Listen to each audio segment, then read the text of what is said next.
Kung kayo po ay nakakapanood ng mga balita, ako po hindi na gano'ng nakakapanood ng news. Pero kapag sobrang putok po yung balita, ay akin pong napapanood din naman.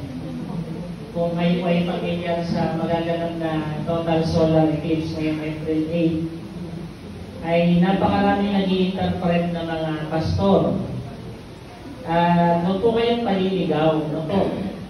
Although hindi ko sinasabi na ito isa sa mga palatandaan ng Panginoon sa Matthew 24, ay talaga namang may kinalaman ng natural phenomena sa last day events. At saka yung paglago ng katalinuhan, ng kaalaman ng tao, ibig sabihin malapit na yung panahon. Alam niyo po ba sa internet, ay parang wala nang silbi ang mga tao dahil sa AI capability. Good thing ang AI ay meron pang ethical na sinusunod. How much more kung wala na itong ethical na sinusunod guidelines? No po? So, nakaganito po ako kasi under training po tayo ng Pathfindering Master Guide. Ang mensahe ko po ngayon ay meron pong kinalaman sa badge na ating pong pipirmahan. Sabi ko, pipirma po ako mamaya. Mayroon lamang po ang konting tanong sa makikinig ko ngayong gabi. So ito po ay leadership training. Ang pamagat po ay disciples and apostles. Kaya ganyan yan kasi nasa ano yan ibang format, tapos bigla ko nilipat sa PPT. Kaya dulo-dulo po yan. Kaya mapapansin ninyo. Okay, tayo po ay manalangin saglit. Mahal namin Diyos, maraming salamat na kami po'y dumalo sa pulong panalangin. Ibuhos niyo po naman sa amin ang Holy Spirit. Linisin niyo po kami sa aming mga kamalian. At buksan niyo po ang aming isipan sa aming pong matutunan sa pangalan po ng aming Panginoong Jesus. Amen. Okay? Ang pamagat po natin ay disciples and apostles.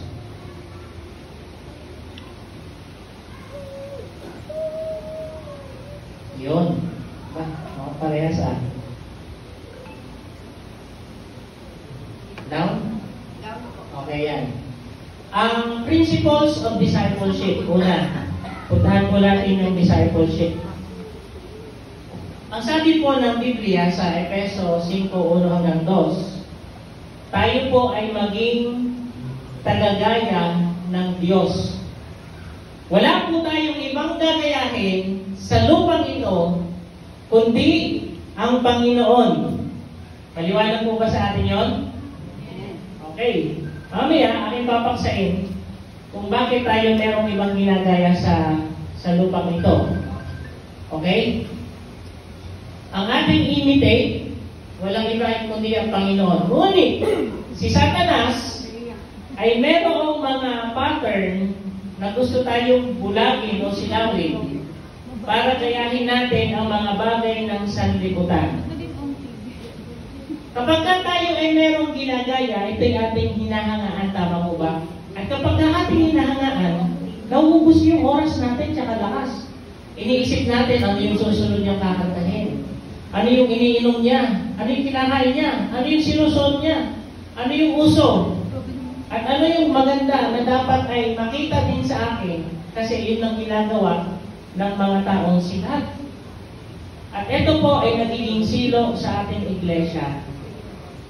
Alam niyo po, maganda na gayahin yung kanilang success. Pero all of this is all about business. At ang business po na ito ay hindi nag-glorify sa ating Panginoong Diyos. Kung malalaman niyo lamang po kung paano sila humaharap sa Panginoon, meron silang mga luha sa kanilang mga mata na gusto nilang makita ang katotohanan na kayo ay mapalad na nakita niyo ang katotohanan sa church. Sila po ay umiiyak sa mga interviews na aking napapanood, gusto nila na mapalapit sa Panginoon. Dahil sa kanilang kasikatan, ay hindi po nila matugunan kung anong panawagan ng Panginoon. Kasi tinitimbang nila kung anong dapat nilang sundin. Datapos sa atin, tayo po ay pinagkalooban ng Panginoon. Halimbawa ito, April Fool's Day kasi April na yun Bukas po, birthday ko. Thank you sa mga pulate. No, tatanda na naman po tayo. Pero tuwing April 1, laging may naloloko. Tuwing birthday ko, ay laging may naloloko. Etong, taragis na ito, pangalan pa lang, no? Taragis na yan. Hindi, mura ba yun? Hindi ko alam kung mura yun. Bibigyan daw ng 100,000 ang sino kang magpapatato sa noo ng taragis. Kita mo yan, buong buhay mo, meron kang taragis sa noo. Tapos sinabi nung nag-post na to na yun ay biro lang. O, kita nyo na, paano na mababawi yan? Pranchain mo yung noo mo. Para matanggal yan. Napakamahal yung magpatanggal. Mahal na tato, ang mahal magpatanggal. And marami pa po sa mga kabataan ngayon, uso yung tato dito sa gilid. Maliit lang, no? Dito sa, kung saan-saan na eh. Sabi ng Biblia, huwag po tayo magpapatato. Kung kayo man po ay may tato na, wala na tayong magagawa dyan kasi may kasama nga akong pastor. May tato siya dito, oh, sexy babae. Tapos dito, Jesus. Pag di ko ano na yan. Kasi siya po ay hindi pa converted. Nung siya po ay nakilala sa Panginoon, saka lamang po siya na-convert, meron na siya tato. Yung mga pranks, nakakatawa, di ba po? Pero it could cause harm, embarrassment, distress, and dishonesty to Christian behavior. Bagaman ako po ay natatawa, pero ina-analyze ko, marapat ba sa Kristiyano na gawing prank at kumita ng pera sa pagpa-prank? Di ba po? Hindi. Imagine mo, sikat ka, tapos tatanggalin mo sa trabaho, yung pala, paliliparin mo lang, bibigyan mo ng ticket. Pinaiyak mo muna, bago mo siya tinulungan, para lang kumita ng maraming views. Somehow, sabi nila, ay ano lang naman to para sa good vibes. Mga kapatid, iba yung good vibes sa honesty na dapat natin gayahin bilang mga Kristiyano. Kaya, I disagree sa mga kumakalat po sa social media na tayo po ay magdiwang o kaya ay manggaya o kaya po ay isabuhay natin yung mga pranks na ganito. Ephesians 5:1-2, imitate Christ. Ang isang leader, dapat ang ginagaya ay si Kristo. Lahat ng leadership style dito sa libutan na ginagawa ng mga presidente ng iba't ibang bansa, lahat ng mga sikat, kahit si Hitler, kahit si Alexander the Great, lahat sila ay failure. Kahit po yung communism, kahit po yung ating pinangahawakan ngayon, na sistema ng ating gobyerno, lahat po yan ay mag-fail. Tanging government lamang po ni Kristo ng Panginoon ang magsusolve ng problem sa buong sanlibutan. Kaya ako naniniwala, hindi mawawala ang korupsyon, hindi mawawala lahat ng bagay na masasama. Hanggat hindi si Kristo ang nangunguna sa bansang ito, talamak pa rin ang kalokohan. Talamak pa rin ang droga. Ayun, di ba? Naririnig ko. Talamak pa rin yung nakawan dito sa Bureau of Immigration, sa lahat halos ng mga bureau. Meron mga kalokohan. Kaya kinakailangan ang magbibig sa atin, walang iba si Kristo, kaya kinakailangan imitate natin lamang ay si Kristo. Yung kanyang sinasabi, yung kanyang sinusuot, yung kanyang kinakain, at yung kanyang panalita, yung kanyang kilos, kawangis dapat po ng ating Panginoon Jesus. At least, sa pinakamalapit na dayang-daya. Hindi man po tayo umaabot sa ganon, pero tayo nagsusumikap na butin yung wangis ng ating Panginoon. Dahil kung yung wangis ng Panginoon natin, sigurado ko po, magiging maayos ang ating tahanan at ang ating pong iglesia at ang ating pong pamayanan. Sabi po ni Mrs. White, God never designed that one person should be a mere shadow of another. Yung tayo ay nagiging sunod-sunuran na lamang, kung ano yung shadow ng isang tao, ginagaya natin, huwag daw po tayong maging ganon. Dapat meron tayong individuality.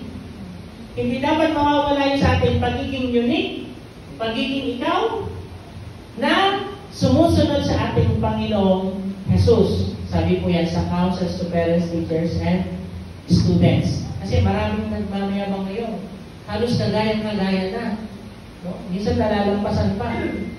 Pero hindi po pala yung approve sa ating Panginoon Jesus. Alam niyo yung salitang just be yourself cannot be found in the Bible. It is not in the Bible to just be yourself. Kaya sabi nila, nagpapakatotoo lang naman ako. Alam niyo po, hindi yan totoo. Kapag tayo nagpapakatotoo lang, hindi yan totoo. Dahil, pag ginamit natin yan, gagamitin niya ng mga bisexual. Di ba? O di magiging dahilan nila, kasi ito ako ginawa ng Panginoon, ganito na ako, hindi na ako magbabago, kasi nagpapakatotoo lang ako. It's not found in the Bible. May kita mo sa Bible, imitate me just as I also imitate Christ. Sabi po ni Apostol Pablo. Gayahin niyo ako hanggat ginagaya ko si Kristo. So, yun yung principle. Pwede natin gayahin si pastor, pwede natin gayahin yung ating magulang, pwede natin gayahin yung ating mga teachers, hanggat sila ay gumagaya kay Kristo. Mag-stop lamang yung paggaya natin kapag sila ay nag-stop ng pananampalataya kay Kristo. Amen? Kaya maganda rin na tayo gumaya sa iba, pero ang kanilang ginagaya ay yung ginagaya nila si Kristo. Dapat din natin gayahin ang ating Panginoong Jesus. So dito papasok yung tinatawag natin discipleship. No. Okay? Disciples priority. Ito, alam niyo po, ang pinaka-nakakatakot kausapin ni Pastor Yon, pag nakita ko yung Bible ganyan, ako, ang mga tanong niyan sa Bible, ang hihirap. Ang usapan niya, 4 na oras, 5 oras. Pagka ganyan yung Bible niyo, pero pagka ganyan, hindi pa ganyan yung Bible niyo, okay lang, sige, kwentuhan tayo. Diba? Pero ako nangangarap po sa Masinop Church, sana magaganto yung Bible niyo. Tapos, mahirap din biguin yung mga tuhod ay may kalyo. Alam niyo bakit? Ano yan? Nahilig niyang madalangin. Lumuluhod yan. Umiiyak sa Panginoon. Nakakatakot yan biguin, nakakatakot yan hindian, nakakatakot yan na kausapin dahil meron yung backup. Ang backup niya ay nasa langit. Alam niyo po, effective yan. No? Nung ako'y nanligaw sa asawa ko, effective yan. Sabihin ko sa inyo. No? Kung hindi madaan albor sa paspasan, sa dalangin, ay dadaan. At saka yung Kristyano na kabibili pa lamang yung sapatos, pero sira na. Dahil sa kanilang gawain sa iglesia at sa pagtatrabaho. Ibig sabihin, masipag yan. Naku, ngayon, madali lang naman yung pastor eh, kuwang pen. So ituon ko, lagi ako nakalod, tapos yung sapatos ko, masakusahin ko. Sana po nagigets yung aming sinasabi, madali lamang dumihan ang Bible. Pero kung yung Bible mo ay nadudumihan dahil sa iyong pag-aaral, pinagpala ka. Mapalad ka. Dahil ito ang priority ng isang tunay na disciple. Malalaman mo na siya ay tunay na disciples kapag yung Bible niya ay kanyang binabasa. Kapag yung tuhod niya ay nangangalyo at kapag kanyang sapatos, nakikita mo siya sa GYD, nakikita mo siya sa crusade, nakikita mo siya sa outing, nakikita mo siya sa church, nakikita mo lagi hanggang kanyang sapatos ay mapudpud na. Sabi ng Panginoon, mapalad. No? Ang paa ay busy. Pinagpapala doon ng Panginoon. Kaya ang priority natin, eto, ngayon, sabihin nyo, ay hindi ko na palang priority yung pag-aaral, o kaya yung pagtatrabaho, o kaya yung paglilingkod sa aming bahay. Hindi ko po sinasabi yon. Ang sinasabi ko po ay, sa inyong paglilingkod sa inyong bahay, sa inyong pag-aaral, sa inyong pagtatrabaho, dapat makikita na kayo ay disciples ng Panginoon. Malalaman na kayo ay tagasunod ng ating Panginoon. One time, nagpakilala ko, sabi ko, ay, Adventist ko pastor. Ay, katropa namin, Adventist. Sabi niya, yung nagka-tricycle. Mabait yun. Tsaka nakasama namin sa inyong yun. Kunti lang tumaki kasi nga Adventist. Sabi ko, hindi ko na alam kung paano ko namin babay niya sabihan. Adventist nga, kunti lang daw tumaki, pa isa-isa lang daw. Yari. Nag-glorify ba natin ang Panginoon? That's what I mean, yung pinapriority natin. Kung ganyan ang inyong Biblia, pero ganyan kayo tumagay, walang kwenta ang inyong Biblia. No? Kung ganyan ang inyong tuhod, pero ganyan kayo humipit ng Yossi, konti lang din yung lubos. nagigilty kayo. Walang kwenta. Kung ganyan yung sapatos, pero kayo ay gumagala sa mga hindi nagagalaan ng Kristiyano, walang saysay po, walang priority, hindi tayo tunay na disciples. Ang disciple dapat po ang kanyang buhay ay as much as possible balance. Kasi kung hindi ito balance, ay, bakit ganyan yung Kristiyano? Ang buhay ng Kristiyano ay kahit tulog lang, di ba? Mga pinakamatatabat daw sa buong mundo ay mga Christians. Lalo na ng Adventist. Kita sa kumpanya, ba't ka absent ng Sabado? Eh yung Sabado yung pinakakatindi nating trabaho. Diba kayo ng Adventist, mga tamad? Wednesday, sisimba, Friday, half day lang. O, diba? Pero makikita natin na dapat balanse ang ating buhay. Merong physical, may family, may mental, may spiritual. Kasi pag hindi balanse, nagkakaroon tayo ng problema sa ating pananampalataya. Nahusgahan tayo sa ating pamumuhay. Hindi tayo nakikita na tayo ay disciples ng ating Panginoon. Yan, sabi, ano ang pinagkaiba ng disciples sa apostles? So, maraming nag-aangkin ngayon ng apostol. The term disciples generally refers to any follower. So, imagine nyo si Jesus Christ na nangaral. Lahat ng nakikinig at sumusunod sa Kanya, saan man siya mapunta, ang tawag doon, disciples. Okay? So, it's beyond the 12 disciples. Kasi si Martha, si Maria, si Lazaro, at saka yung mga ina, at saka yung mga tatay, yung mga bata na sumusunod sa Kanya, they are disciples of Christ, follower of Christ. Anyone can follow Christ. But the apostles is different. Jesus personally chose the 12 among the larger group of disciples. Habang nakikinig yung karamihan, tinatanda na ng Panginoon, ikaw ang aking maging disciples. Sila yung may iwan lagi, yung 12. Ang palatandaan ng apostol ay ang Diyos mismo ang pumili. Siya mismo yung tumawag. Personal. Nadarinig niya, hindi lang niya nabasa. Nakakita ng kanyang buhay at ng kanyang kamatayan. Kaya hindi pwede tayo mag-angkin na tayo apostol. Maliban na nakita natin si Kristo na nabuhay. 2,000 years ago na yun, matagal na yun. Kaya hindi pwede na tayo maging apostol ng Panginoon. Now, the continuity, the role of apostles was unique to the early church and was not intended to continue. Hanggang sa panahon lang siya ng ating Panginoong Jesus. Okay? Get po ba natin? Kaya pag may nag-aangkin na siya apostol ng Panginoon, sino ka para mag-aangkin na ikaw ay apostol ng Panginoon? Hindi ka naman tinawag ng Panginoon, wala sa Bible. Sa Matthew 28, sabi doon, go and make disciples. Hindi sinabing go and make apostles. Maliwanag po ba? Kasi yung apostles, si Kristo lamang ang merong authority. Yun yung kanyang small group.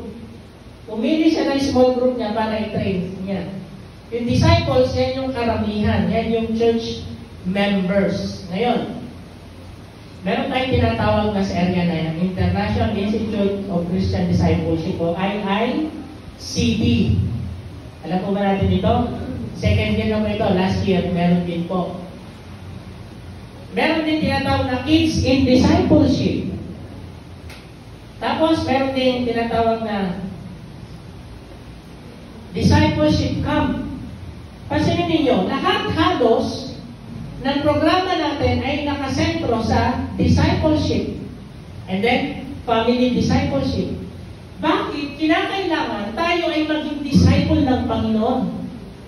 Kapag tayo hindi naging disciple ng Panginoon, madali tayo mananakaw ni Satanas kahit tayo magpabinyag pa.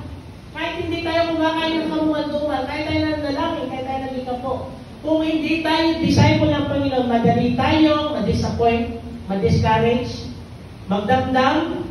Kapag nasabihan ng pastor, magdaramdam, hindi na magsisimba, hindi tayo disciple. Pero pag tayo ay disciple ng Panginoon, walang makakapagpatisod sa iyo sa loob ng church. Amen? Amen. Kahit si pastor, hindi ka kayang pigilan sa iyong pagpuri sa Panginoon, sa iyong pagsamba sa Panginoon, sa iyong pagluwalhati sa pangalan ng Panginoon. Walang namamagitan na tao sa iyo at sa Panginoon.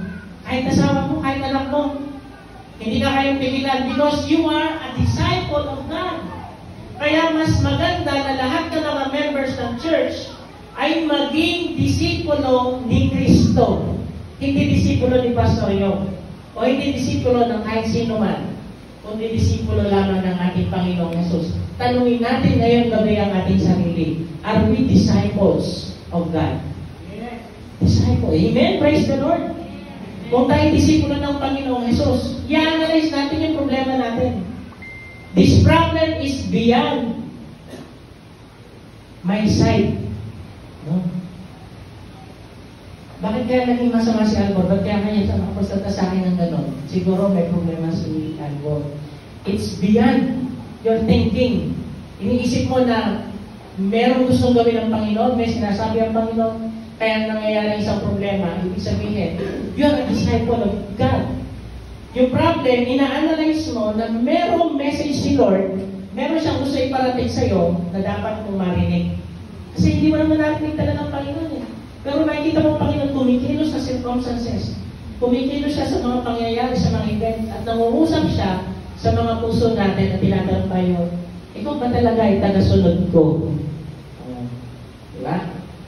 An apostle and missionary are the same Greek word, apostolos o apostle. Yung missionary, kagaya din po yan ng apostol. So yung apostol, noong unang panahon, kung ituturing natin siya ngayon, missionary. Kaya alam niyo yung mga missionary, sabi ni Apostol Pablo, pag tumuloy sa inyong tahanan, bigyan nyo ng tubig, pakainin nyo, entertain nyo. Hindi nyo alam na kapag entertain kayo ng angels. Alam niyo ba kasi yung missionary, may kasamang angel yan. Kung ano yung ginawa nyo sa kanya, hindi papayag ang Panginoon na hindi kanya gagantihan. Hindi papayag ang Panginoon na matatapos ang buhay mo na wala siyang gagawing mabuti sa mga bagay na ginawa mo sa Panginoon, kaya niya ibalik ng 4 times 10-fold. Dahil naging mabuti ka sa kanyang likod, ganun din ang ginagawa mo sa Panginoon. Kaya maging maingat tayo sa mga missionaries na dumarating sa ating iglesia. Kilalanin natin, pasahin natin, at kung ano may tutulong natin sapagkat siya ay apostol ng Panginoon, pinili in a proper role. Bago man tawagin apostol, siya ay missionary ng Panginoon. Ano man ang kanyang itsura, ano man ang kanyang pananalita, ano man yung kanyang pananamit, ano man ang kanyang kilos, yan ay missionary na pinili niya ng Panginoon. Inanoint yan ng Panginoon. Dapat bigyan natin siya ng galang, bigyan natin siya ng respeto, kahit tayo matagal na dito sa ating iglesia. In the New Testament, apostle did missionary work. Okay? Ang kanilang ginagawa ay church planting. Sila po ay nag-encourage ng mga believers, ng mga disciples na magpatuloy sa kanilang pananampalataya. Kaya, sabi po sa the definition based on SDA Bible Commentary tsaka sa Acts of the Apostles chapter 6, sinamarize ko po. Dalawa po. A missionary is one who is an apostle, person with a message. Pasin niyo please ang with a message. Okay, matatapos na. Gusto ko lang po ito i-end. Yung apostle daw with a message. Somehow, dito sa pulpitong ito, meron tayong mga bisitang dumalaw at nagsalita na parang kakaiba yung kanyang sinasabi. Na yung kanyang sinasabi parang hindi kagaya sa kanyang napapakinggan araw-araw o tuwing araw ng Sabado. Na parang may mensahe ang Panginoon na kinoconvict ang ating mga puso. That is a missionary of God, an apostle of God na dapat natin igalang respeto sa pagkatigad sa Panginoon. He is an apostle of God. He's a missionary. I cannot say apostle, pero in the spirit, he is a missionary of God. Now, what is the meaning and definition of disciples according to the commentary of the Bible? Disciples, one who closely follows God, who feels a calling to share the message. Pagkatapos mag-preach ng missionary, ang gagawin ng mga disciples ay i-share. Hindi sa inyo galing message. Galing sa Panginoon direct from the missionary. And the missionary will explain it. And you who listens, paano kayo maging disciples? If you share the message. Pero kapag pinakinggan lang natin at hindi natin sinashare, mahirapan tayo na maging tayo ay mga disciple ng Panginoon. Siguro follower lang tayo ng Panginoon. Siguro listener lang tayo. Kaya sana po mga kapatid, maging sharer tayo. I-share natin yung natutunan natin truth. Hindi lamang dapat ito mananatili sa ating mga puso, sa ating mga buhay. We should share it. Well, tayo makakita ng magagaling na mga picture. Kailan yung nasa gitna? Si John Carter. Some says he is from Russia. And he speaks with authority. Talagang susunod kahit sino. Si Don Bachelor, siya ay teacher. Hindi ka ma-impress sa kanyang pagsalita. Dahil siya ay teacher, nagtuturo siya, yun ang kanyang gift. Pero pag pinakinggan mo si Mark Finley, he is a persuasive evangelist. Na pag nagkwento siya tungkol sa impyerno, mapapahawa ka para babagsak ka na sa impyerno dahil doon siya magsalita. So they have different gifts from God na hindi natin dapat ipag-compare. Dahil sila po ay tinawagan ng Panginoon na may kanya-kanyang talento.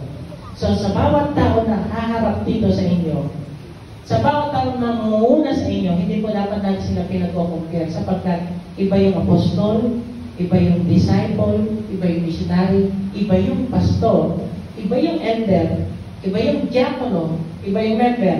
But all of us can become a missionary, can become an apostle, a disciple of God.